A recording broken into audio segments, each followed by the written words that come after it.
నాగర్ కర్నూలు జిల్లా ఊరుకొండపేటలో gang rape ఘటన కలకలం రేపింది. మొక్కులు తీర్చుకోవడానికి ఆలయానికి వచ్చిన ఓ మహిళపై 8 మంది యువకులు దారుణంగా అఘాయిత్యానికి పాల్పడ్డారు. ఊరుకొండపేట ఆంజనేయ స్వామి ఆలయ సమీపంలోనే ఈ దారుణం జరిగింది. బంధువులతో కలిసి దర్శనానికి వచ్చిన మహిళను నిర్మానుష్య ప్రాంతానికి తీసుకెళ్లి సామూహిక అత్యాచారానికి పాల్పడ్డారు. ఆమెతో పాటు వచ్చిన బంధువులపై దాడి చేసి కాళ్లు చేతులు కట్టేసి ఈ ఘాతుకానికి పాల్పడ్డారు. బాధితురాలు వెంటనే పోలీసులకు ఫిర్యాదు చేయడంతో ఈ ఘటన వెలుగులోకి వచ్చింది. రంగంలోకి దిగిన పోలీసులు ఇప్పటికే 6 నిందితులను అరెస్ట్ చేశారు. మరో 2 నిందితుల కోసం గాలిస్తున్నారు.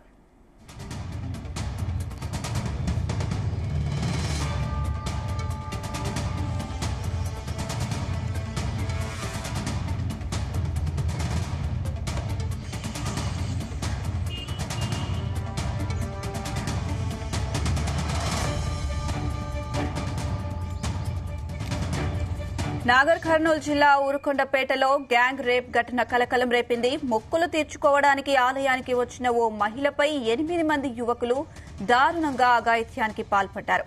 ఊరుకొండపేట ఆంజనేయ స్వామి ఆలయ సమీపంలోనే ఈ దారుణం జరిగింది. బంధువులతో కలిసి దర్శనానికి వచ్చిన మహిళను నిర్మానుష్య ప్రాంతానికి తీసుకువెళ్లి సామూహిక అత్యాచారానికి పాల్పడ్డారు.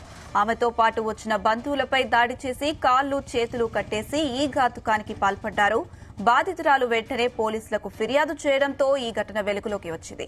రంగంలోకి దిగిన పోలీసులు ఇప్పటికే 6 నిందితులను అరెస్ట్ చేశారు. మరో 2 నిందితుల కోసం గాలింపు చర్యలు చేపట్టారు.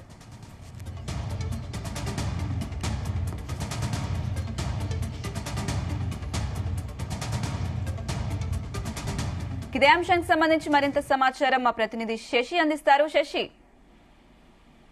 అనుష, అయితే నాగర్ కర్నూలు జిల్లాలో దారుణం చోటు చేసుకుంది. ఒక మహిళను 8 మంది వ్యక్తులు కలిసి గ్యాంగ్ రేప్ చేయడం ఇక్కడ స్థానికంగా కలకలం రేపిందని చెప్పుకోవచ్చు. నాగర్ కర్నూలు జిల్లా ఊరుకొండపేట మండలంలో ఉన్న స్థానికంగా ఉన్న ఒక ఆలయం, ఆంజనేయ స్వామి ఆలయం. అది ఇక్కడ భక్తులు మొక్కులు తీర్చుకోవడానికి వస్తుంటారు. అయితే అదేవిధంగా ఇక్కడ రాత్రిపూట బస చేసి నిద్ర చేస్తే మంచి జరుగుతుందని కూడా అనుకుంటుంటారు. అయితే మంచి జరుగుతుంది అని ఒక కుటుంబం అక్కడ వచ్చి రాత్రి బస చేసి నిద్ర చేస్తున్న సమయంలో కొందరు వ్యక్తులు 8 మంది వ్యక్తులు అక్కడికి వచ్చి మద్యం తాగిన